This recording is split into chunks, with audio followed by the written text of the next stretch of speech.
నమస్తే. ధర్నా చౌక్‌లో బీజేపీ ఆధ్వర్యంలో రిటైర్మెంట్ ఉద్యోగుల బెనిఫిట్స్ కోసం భారీ మహా ధర్నా నిర్వహిస్తున్నారు. ఈ కార్యక్రమానికి రిటైర్మెంట్ ఉద్యోగులు చాలామంది హాజరయ్యారు. వాస్తవంగా కూడా ఈ ప్రయోజనాలు అందించాలి వాళ్ళకు. రిటైర్మెంట్ అయినా కూడా ఆ ప్రయోజనాలు అందుతలేవు ఇంకా. అయితే మనతో పాటు రిటైర్మెంట్ ఉద్యోగులు ఉన్నారు. ఒకసారి అడిగి తెలుసుకుందాం. మీకు రావాల్సిన బెనిఫిట్స్ ఎన్నేళ్ల నుంచి మీరు ఎప్పుడు రిటైర్మెంట్ అయ్యారు? దీనికి పూర్తిగా మీరు వివరించండి. అయితే ఈ పరిస్థితి 2005 నుండి కూడా వస్తున్నది.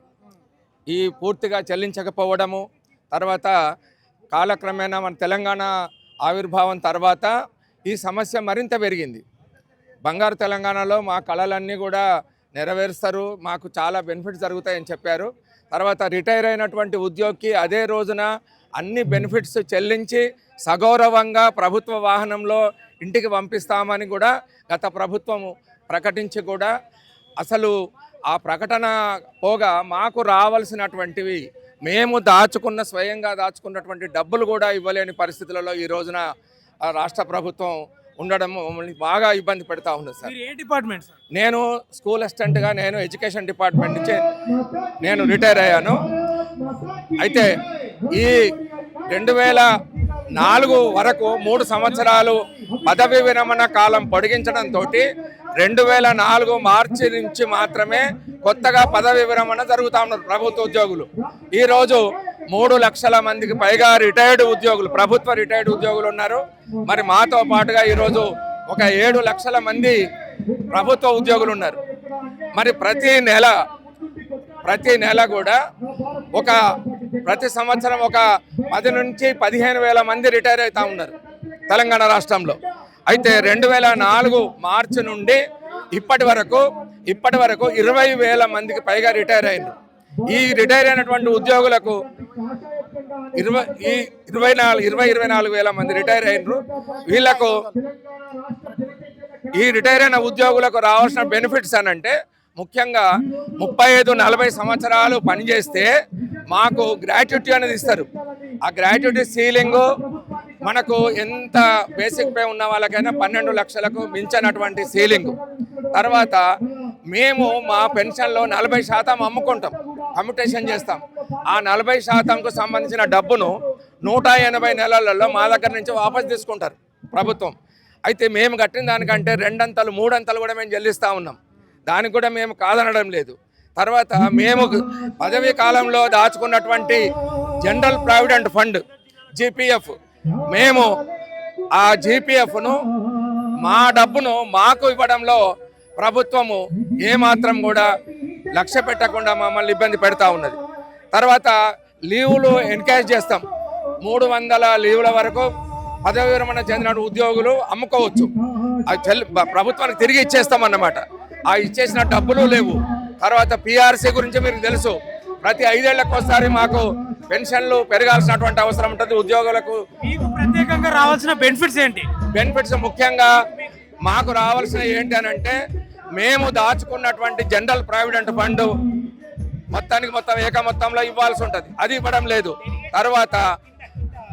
తర్వాత మాకు రిటైర్మెంట్ బెనిఫిట్స్ అంటే ఈ గ్రాట్యుటీ కానీ, కమ్యూటేషన్ కానీ, లీవ్ ఎన్కాష్మెంట్ కానీ, ఇతరమైనటువంటి బెనిఫిట్స్ మా డబ్బులు మాకు రావడం లేదు. ఇది ప్రధానంగా మమ్మల్ని ఇబ్బంది పెడుతుంది.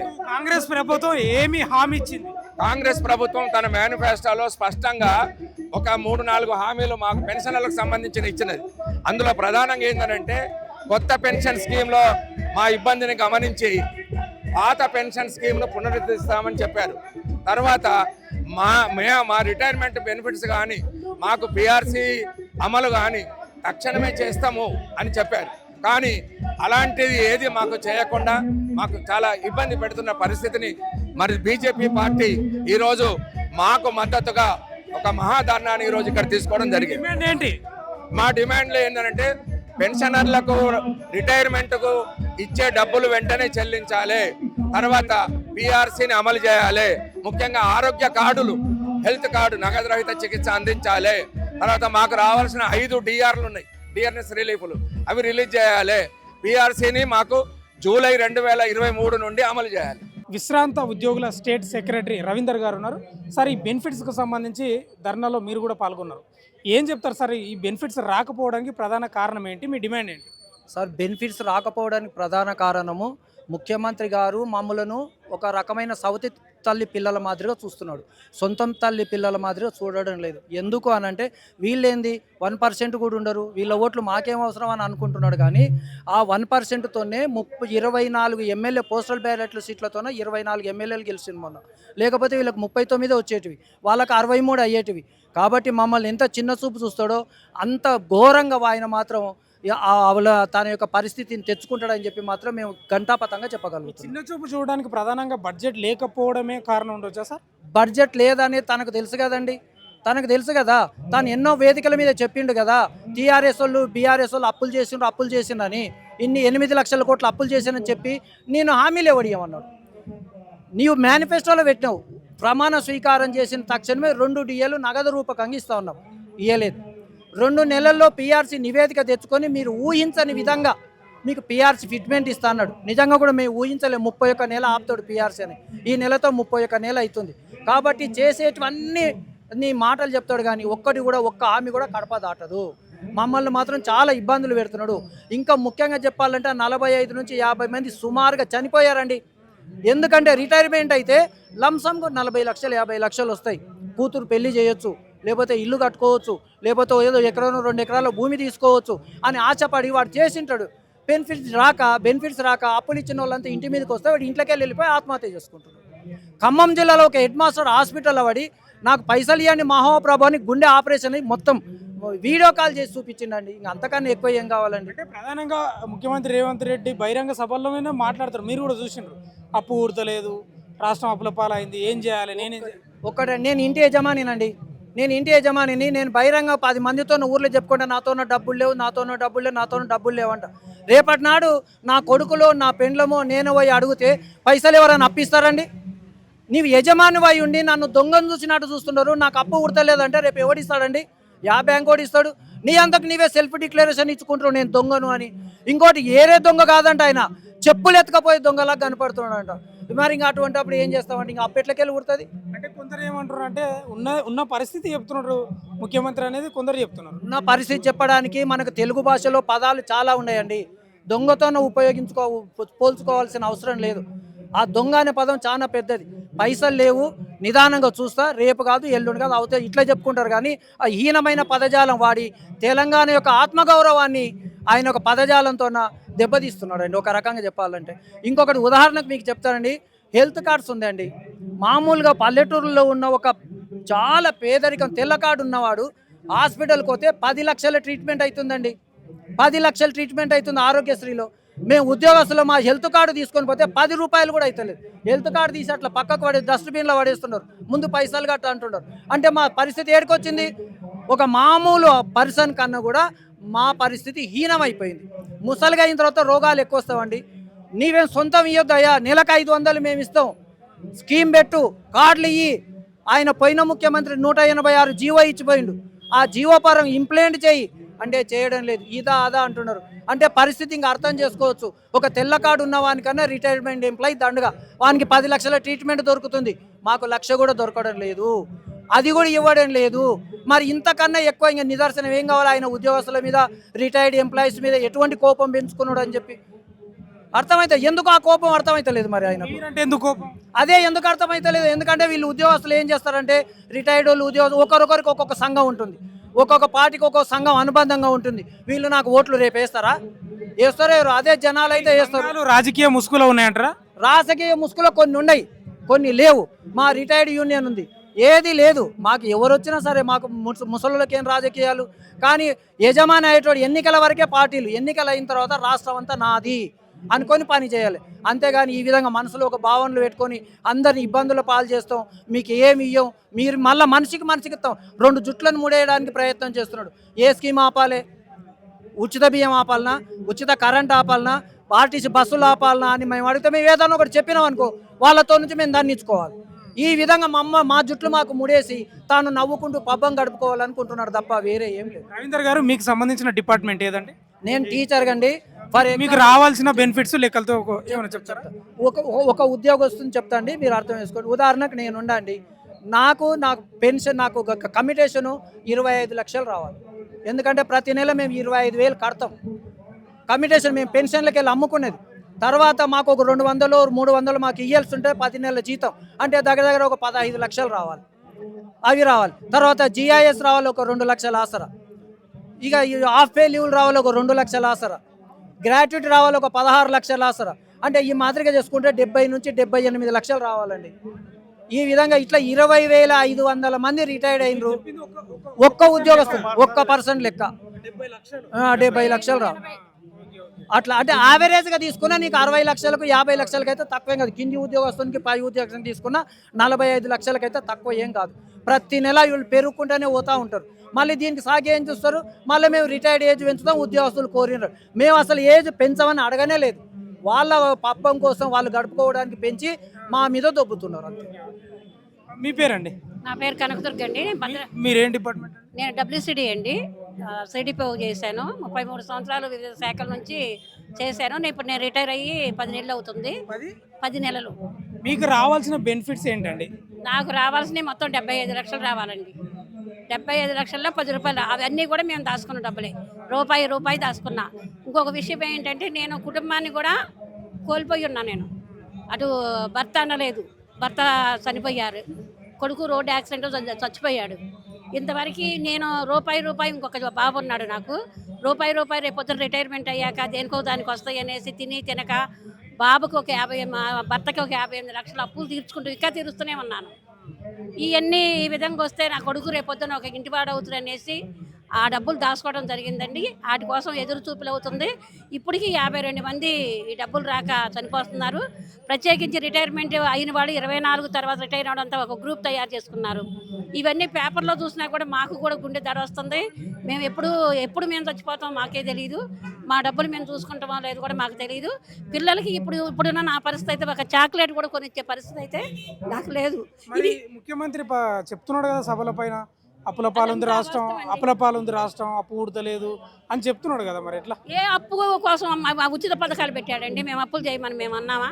గత ప్రభుత్వంలో కూడా గవర్నమెంట్ ఏంటి ఇంటికి పంపించారండి రిటైర్మెంట్ చేసి వాడిని.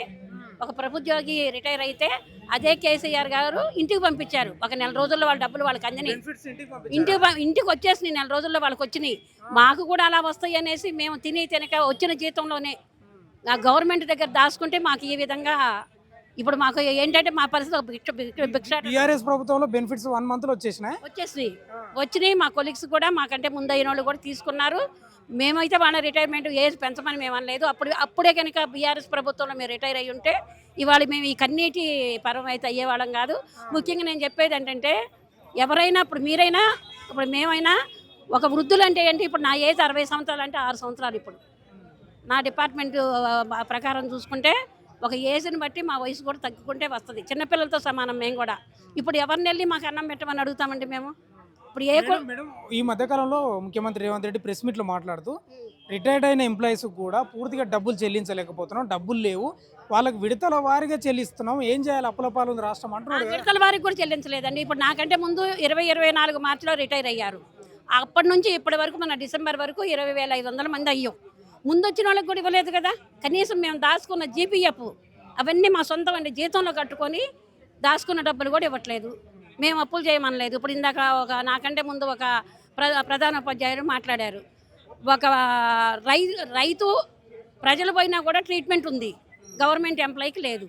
ఇప్పుడు ఒకవేళ మాకు ఏదన్నా జబ్బు వచ్చినా కూడా మేము అనాథ శవాల్లాగా గవర్నమెంట్ హాస్పిటల్లో పడేస్తారు, కానీ మాకైతే ఎలాంటి బెనిఫిట్స్ అయితే లేవండి.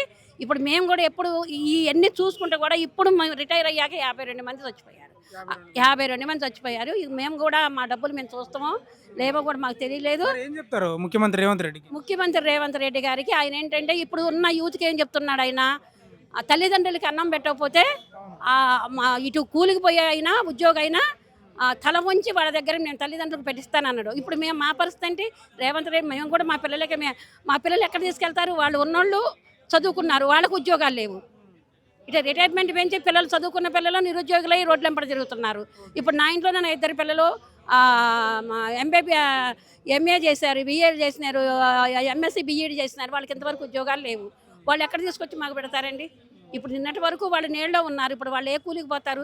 ఇటు చూస్తే మాకు అగ్రికల్చర్ ల్యాండ్ కూడా లేదు. మాకు ఉన్న ఒక ఇల్లు ఉంది. మేమేమైనా అక్రమం సంపాదించుకున్నామో కాదు. ఇప్పుడు మా పిల్లలకు ఒక చాక్లెట్ కానీ కడుపు నిండా అన్నం పెట్టేదైతే ఇప్పుడు 10 నెలల నుంచి ఇంట్లో ఉన్న మామిడికాయ చట్నీ కందిపప్పుతోనే అన్నం తినే పరిస్థితి వచ్చిందండి. ఇక రోగాలు వస్తే మేము దవాఖానలో కూడా మమ్మల్ని ఎందుకంటే అది ప్రజలకు ఉంది ట్రీట్మెంట్, గవర్నమెంట్ ఎంప్లాయ్కి లేదు.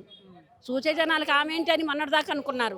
మాకు నమస్తే పెట్టోళ్ళు రేపు పొద్దున ఎవరన్నా 10 రూపాయలు ఇవ్వు బాబు అని అంటే నీకు ఇచ్చేదేంటి గవర్నమెంట్ ఇవ్వట్లేదు అనేసి ఒక నిర్లక్ష్య. ధర్నా చౌక్లో ధర్నాకు మీరు హాజరయ్యారు. ప్రభుత్వం నుంచి ఏమైనా స్పందన వచ్చే అవకాశం ఉంటుందని మీరు భావిస్తున్నారా? ఉంటుందనే వచ్చామండి మేము.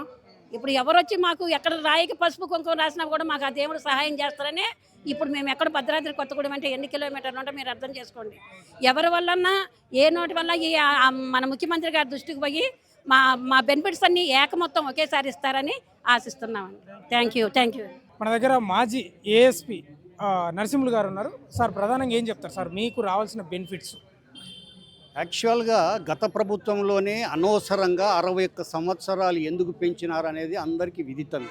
ఏంటంటే ఈ యొక్క బెనిఫిట్స్ ఇవ్వకపోవడానికి ఇవ్వవలసి వస్తుందని కరెక్ట్గా 3 సంవత్సరాలు ఆపి, అంటే ఆ గత ప్రభుత్వము చీఫ్ మినిస్టర్ గారు అయిన రోజు దాని మీద సంతకం పెట్టలేదు. 2.5 సంవత్సరాల తర్వాత పెట్టినాడు చాలా టెక్నికల్గా. ఎందుకంటే ఆయన 3 ఏళ్ల తర్వాత మనం వస్తే సరే తప్పదు అనుకుంటాడు, లేదు రాకపోతే ఇతర గవర్నమెంట్ మీద పడుతుంది అని చెప్పేసి ఆయన చేసి పోయినాడు. అసలు 61 సంవత్సరాలు అనేది ఎవరి శరీరాలు ఎవరి ఆరోగ్యాలు కూడా సహకరించవు, అది ఒకటి తప్పు. ఇంకోటి సెంట్రల్ గవర్నమెంట్లో 60 సంవత్సరాలు ఉన్నప్పుడు ఇక్కడ 61 అవసరం ఏముంది? చేస్తే 60 చేయాలి. అది కూడా ప్రభుత్వంలో అదే రోజు ఏ రోజైతే సీఎంగా ప్రమాణ స్వీకారం చేసినారో ఆ రోజునే సంతకం పెట్టాలి. అంతేగాని 2.5 సంవత్సరాలు రిటైర్డ్ అయిన వాళ్ళకి అన్యాయం చేసి కొంతమందికే నేను న్యాయం చేస్తా అంటే అది ఏ రకంగా న్యాయం అనిపించిందో ప్రభుత్వాలకి అర్థం కాదు. ఇక ఇప్పుడు ఉన్న ప్రధాన కారణం ఏంటంటే పోయిన మార్చి నుంచి రిటైర్డ్ అయ్యకుంటూ వస్తున్నారు. ఈరోజు జనవరిలో ఉన్న వాళ్ళు ఇంకా 4 దినాలు అయిన తర్వాత వీళ్ళు కూడా రిటైర్డ్ అవుతారు. ఈ గుంపులేకే వస్తారు కనుక వాళ్ళు కూడా మేల్కోవాల్సి ఉంది. నెల గుంపులేకి వచ్చేస్తుంటారు కనుక వాళ్ళకి ఇవ్వాల్సినటువంటి మానిటర్ బెనిఫిట్స్ ఏవైతే జీపీఎఫ్ కానీ వాళ్ళకి గ్రాట్యుట్యూడ్ కానీ పిఎఫ్ కానీ ఇవన్నీ ఉంటాయి కదా, అవి ఇవ్వలేకపోతున్నారు. ఒకటి ఏంటంటే జీతం ఒకటి వేస్తున్నాం కదా అనేది ఒకటి చెప్తున్నారు. జీతం ఇస్తున్నా అంటే వేరేవి ఇవ్వకపోతే కాదు కదా. కొంతమంది బిడ్డ పెయింట్లు ఉందనో ఇల్లు కట్టాలనో బాకీలు చేసుకోవాలనో వాళ్ళు దీని మీద ఆశ పెట్టుకుంటారు. ఆ రకంగా చాలా ఇదవుతుంది. కనుక గవర్నమెంట్ని డిమాండ్ చేసేది ఏంటంటే ఇంకొకటి ఈహెచ్ఎస్ అని ఒకటి ఉంది, అది ఏమిటికి పనికిరాదు, ఎవరికి బిల్లియర్. నేను అందుకే ప్రధానంగా ఏం చెప్తున్నా అంటే మేము ఉద్యోగంలో ఉన్నప్పుడు యంగ్గా ఉన్నప్పుడు ఎటువంటి రోగాలు రానప్పుడు ఆరోగ్య భద్రత అని పెట్టి పైసలు తీసుకున్నారు. ఇప్పుడు రిటైర్డ్ అయినాక కూడా మీరు అటువంటి ఆరోగ్య భద్రతను పెట్టి 3,000 తీసుకుంటారా 4,000 తీసుకుంటారా? ఇన్సూరెన్స్లకు బదులు మీరే ఇన్సూరెన్స్ కంపెనీ అయి ఒక గవర్నమెంట్ ఒక వినూతమైనటువంటి కార్యక్రమాన్ని చేపట్టాలని ఈ సందర్భంగా మీ ద్వారా అందరికీ అప్పీల్ చేస్తున్నా. దీని మీద ఆలోచించమని కోరుతున్నా. Thank you. ప్రధానంగా ఈ బెనిఫిట్స్కి సంబంధించి హామీ ఇచ్చింది గతంలో కూడా కాంగ్రెస్. ఎందుకు అంటే ముఖ్యమంత్రి బహిరంగ సభల మీదనే చెప్తున్నాడు అప్పుల పాలు ఉంది రాష్ట్రం, ఏడా అప్పు ఊడతలేదని. అదే ప్రధాన కారణమా మీకు బెనిఫిట్స్ రాకపోవడానికి? ఇప్పుడు హామీలు ఇచ్చే అవసరం లేదండి. ఇది గవర్నమెంట్లో ఉద్యోగం చేసిన తర్వాత ఇప్పుడు మన దగ్గర ఒక పనివాడు ఉన్నాడు, 30 రోజులు పని చేసిన తర్వాత పైసలు ఇవ్వకపోతే ఊకుంటాడా? సాటుకు పోయి ఏమేమో తిట్టుకుంటాడు. ఇది కూడా అంతే, ఉద్యోగం చేసిన తర్వాత డబ్బులు ఇవ్వాలా. వాళ్ళకి రిటైర్డ్ అయిన తర్వాత ఏదైతే నామ్స్ అండ్ కండిషన్స్ ప్రకారం మానిటర్ బెనిఫిట్స్ కూడబెట్టుకునేటివి వచ్చేటివి ఉన్నాయో అవి ఇవ్వాల్సిందే కదా. నిన్ను వేరే అడుగుతలేరు కదా. మరి ఎందుకు డిలే చేస్తుంది సార్ ప్రభుత్వం? అరే ఇక అది చెప్తారు కదా, సీఎం గారే అంటున్నారు నా దగ్గర డబ్బులు లేవు అనేది. తర్వాత ఇంకా రకరకాలైనటువంటి స్కీములు ఉన్నాయి, వాటికి పెట్టాలా, అన్నిటికీ సర్దాలా అనేది ఒకటి పెట్టుకున్నాడు ఆయన. కానీ ఏది ఏమైనా ఇది మాత్రము ఇది కంపల్సరీగా చేయాల్సినటువంటి ఉద్యోగాలకు జీతాలు ఇవ్వడము, వాళ్ళకి మానిటర్ బెనిఫిట్స్ ఇవ్వడం అనేది రాజ్యాంగంలోనే బడ్జెట్లోనే ప్రొవిజన్ ఉంటుంది. అది ఎక్కడైనా కానీ రాజ్యాంగంలో కానీ ఎక్కడైనా కానీ ఉద్యోగస్తులకి జీతాలు ఇవ్వాలి, వాళ్ళు రిటైర్డ్ అయినాక వాళ్ళకి మానిటర్ బెనిఫిట్స్ ఇవ్వాలి, వారి యోగక్షేమాలు తెలుసుకోవాలనేది ఉంటుంది. దామోదర్ గారు ఉన్నారు సార్, ఏం చెప్తారు సార్ ఈ బెనిఫిట్స్కి సంబంధించి, మీకు ప్రయోజనాలకు సంబంధించి మీకు కాంగ్రెస్ ఏమి హామీ ఇచ్చింది, ఏమి చేయలేకపోయింది సార్? గత ప్రభుత్వము రిటైర్మెంట్ వయో పరిమితిని 58 నుంచి 61కి పెంచింది. కారణం ఏమంటే రిటైర్మెంట్ బెనిఫిట్స్ ఇవ్వటానికి ప్రభుత్వం దగ్గర డబ్బులు లేవని పొడిగించింది. 61 సంవత్సరాల తర్వాత రిటైర్మెంట్ స్టార్ట్ అయినాయి. రిటైర్మెంట్ స్టార్ట్ అయిన తర్వాత ఒక్క పైసా వాళ్ళకి ఇవ్వకుండా, ఏ రకమైన బెనిఫిట్స్ ఇవ్వకుండా బాండ్లు రాయిస్తూ మీకు ఫ్యూచర్లో ఇస్తాము అని చెప్పి ప్రభుత్వం చెప్తుంది. కారణం ఏమంటే మా దగ్గర ఒక్క పైసా లేదు, మేము ఇవ్వటానికి లేదని. నేను అంటున్నాను, మన దగ్గర పనిచేసే ఉద్యోగస్తుడికి మొదట పేమెంట్ చేసి మిగతా వ్యాపార కార్యక్రమాలు చేసుకుంటాం ఒక వ్యాపారవేత్త అయితే. ప్రభుత్వం కూడా తన దగ్గర పనిచేసే ప్రభుత్వ సిబ్బందికి రావాల్సిన జీతాలు బకాయిలు ఇచ్చిన తర్వాత వాళ్ళు ఏదైతే సంక్షేమ కార్యక్రమాలు చేయాలనుకుంటున్నారో వాళ్ళని చేయనివ్వండి, ఎవరు అభ్యంతరం చెప్పట్లేదు. కానీ ఇంతవరకు కూడా ఆ డబ్బులు ఇవ్వకపోతే రిటైర్ అయిన ఉద్యోగస్తులు పిల్లల పెళ్ళిళ్ళు ఆగిపోయి, కట్టుకుంటామన్న ఇల్లు ఆగిపోయి, విద్యార్థుల చదువు ఆగిపోయి, కొంతమంది ఆత్మహత్య చేసుకున్నారు, కొంతమంది ఏమో హార్ట్ అటాక్ వచ్చి హాస్పిటల్ పాలై చనిపోయినారు. ఈ పరిస్థితి రాకుండా ఉండాలంటే ప్రభుత్వం తక్షణమే స్పందించి వాళ్ళకు రావాల్సిన బకాయిలు ఇవ్వాలి. అలాగే 5 పెండింగ్ ఉన్నాయి డిఏలు, వాటిని కూడా అర్జెంటుగా రిలీజ్ చేయాలి. అదే కాకుండా పే రివిజన్ కమిషన్ అని ప్రతి 5 సంవత్సరాలకు ఒకసారి వేస్తారు. ఈ ప్రభుత్వం కూడా వేసింది, కానీ దాని రిపోర్ట్ ఇంతవరకు తెప్పించుకోలేదు. ఎవరికి రావాల్సిన జీతాలు కానీ పెన్షన్లు కానీ పెంచలేదు. అది కూడా తక్షణమే చేయాలి. ఇంతకుముందు క్యాష్లెస్ అని చెప్పి ఒక ఈహెచ్ఎస్ ప్రొవిజన్ ఉండేది, అంటే ఎంప్లాయ్మెంట్ హెల్త్ స్కీమ్. అప్పుడు గత ప్రభుత్వము ఈ కార్పొరేట్ హాస్పిటల్స్కు ఇవ్వాల్సిన బిల్స్ పెండింగ్ పెడితే అది వాళ్ళు ఇవ్వలేదు. ఇక అది ఈహెచ్ఎస్ ఎక్కడ చెల్లని కార్డ్ అయిపోయింది. ఈ ప్రభుత్వం వచ్చిన తర్వాత ఏం చెప్పారంటే, మేము ఒక కమిటీ వేస్తున్నాము, రాష్ట్రాలను పర్యటించి ఎక్కడ లేని విధంగా ఈ ఎంప్లాయ్మెంట్ హెల్త్ స్కీమ్ మేము పెడతామని చెప్పింది. ఇప్పటికీ 2 సంవత్సరాలు అయింది. కొండ నాలుకకు మందేస్తే ఉన్న నాలుక పోయినట్టుగా అది లేదు ఇది లేదు. అలాంటి బెనిఫిట్స్ లేక కూడా చాలామంది డబ్బులు కట్టుకోలేక హృదయోగస్తులు, కిడ్నీ వ్యాధిగ్రస్తులు వీళ్ళందరూ కూడా ట్రీట్మెంట్ సరిగ్గా చేసుకోలేక డబ్బులు లేక చనిపోతున్నారు. ప్రభుత్వం దీన్ని సానుభూతితో అర్థం చేసుకొని తక్షణమే పెన్షనర్స్ కానీ సర్వీస్లో ఉన్న వాళ్ళకి కానీ రావాల్సిన బెనిఫిట్స్ అన్నీ రిలీజ్ చేయాలని కోరుతున్నాం. సార్, ప్రధానంగా డిపార్ట్మెంట్కి సంబంధించిన వాళ్ళు కాబట్టి మీకు రావాల్సిన బెనిఫిట్స్ లెక్కలతో సహా ఏమైనా చెప్పగలుగుతారా సార్? లెక్కలంటే అది ఒక్కొక్కరికి ఒక్కొక్క రకంగా ఉంటుంది. మాది మేము చాలా కాలం కింద రిటైర్ అయినాం కాబట్టి మాకు రావాల్సిన బెనిఫిట్స్ వచ్చినాయి, కానీ మాకు పిఆర్సీ రాలేదు, ఈ పెండింగ్ డిఎల్ రాలేదు, ఈహెచ్ఎస్ లేదు. మాకు ఈ 3 కావాలి.